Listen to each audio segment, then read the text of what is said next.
Hello everyone, Ace here, and today, I'm going to have to talk about the topic of Dungeons & Dragons, and a recent decision by Wizards of the Coast to make the game more palatable to social justice warriors, who were apparently offended at the depiction of Orcs and Dark Elves within the game, as I'm actually going to be focusing on the controversy and what it really says about the social justice community for them being offended at this. Now, for those of you who are not aware, this particular controversy started stirring up late April of this year, when a member of the Twitter outrage mob decided to browse through one of the rule books for Dungeons & Dragons and came across the description of the Orcs. And upon reading the description that the Orcs are indoctrinated into a life of violence and slaughter, the SJW in question immediately came to the conclusion that the Orcs are apparently supposed to represent black people, because apparently that's how he views that particular minority group. Not surprisingly, other SJWs decided to jump in on this conclusion and also start backing it, hence why we have Wizards of the Coast yet again bending the knee to this ideological bigotry. And make no mistake, bigotry this well and truly is. Because if that's the first thing that pops into your mind if you're reading the description of the Orcs or even the Dark Elves, then maybe you're the one with the problem. Which is of course something that plenty of other more sane and sensible people have already pointed out. However, I do wish to expand upon that by demonstrating the fact that this is not an isolated occurrence. In fact, when I first heard about this story, I decided to do some digging around to see if I could find other similar instances of this sort of situation. And indeed I have for another fantasy setting, specifically Warhammer Fantasy. As it turns out, at least a few members of the far leftist Reddit group known as Sigmarxism, associated with Warhammer Fantasy and Warhammer 40k, have actually come to the conclusion that the Skaven are apparently supposed to be a highly anti-Semitic depiction of Jews. Basically, this particular conclusion was reached because of historical propaganda from German National Socialism, which compared Jews to rodents. And as a result, it would appear that the Redditors in question first thought of the Star of David when reading the description of the Vermintide.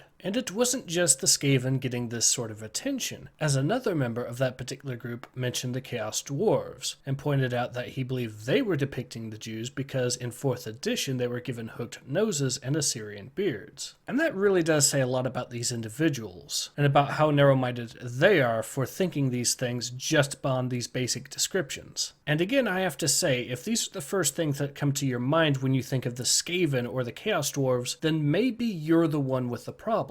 But I would also have to add that it's not just a problem with these individuals. It is instead a fundamental issue within the very ideology that they promote and believe in. But to understand what I mean, we have to look into the logistics of social justice as an ideology. Not only how it's able to indoctrinate new members, but also at a fundamental level how it's able to make the argument that everything is problematic. And the first big issue is the fact that social justice as an ideology actively has to teach people these various stereotypes and forms of bigotry. This is of course especially important when they're trying to indoctrinate new members, as believe it or not, these stereotypes might not be universally known. But I do want you to think about this for a second, because what this means in the big picture is that SJWs are quite literally trained in how to see the world the same way as racists and how to think the same way as racists. And as bad as that sounds, it still gets worse, because in order to find everything problematic and quote point it all out, one has to actively go out of their way to view everything through the lens of stereotypes and exclusively through the lens of stereotypes. And this, dear viewers, is the very specific mindset that social justice as an ideology not only encourages but outright demands from its supporters. So in other words, at a fundamental level, the very ideology of social justice and political correctness is self-defeating to the very core. And rather than making the world more equal or just, it instead perpetuates the very stereotypes that these individuals supposedly despise. In all honesty, it's a real shame that Wizards of the Coast have decided to cater to these particular individuals. But I also cannot ignore the sheer irony of the fact that by attempting to cater to the cause of diversity, Wizards of the Coast has inadvertently bent the knee to actual bigots. But who knows, maybe one day they will finally see the error in their ways, and once again start listening to the actual fans of Dungeons & Dragons. All I've got to say is that if that day is indeed on the horizon, then it simply cannot get here soon enough.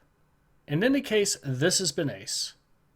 Hope to see you guys again soon. Take care.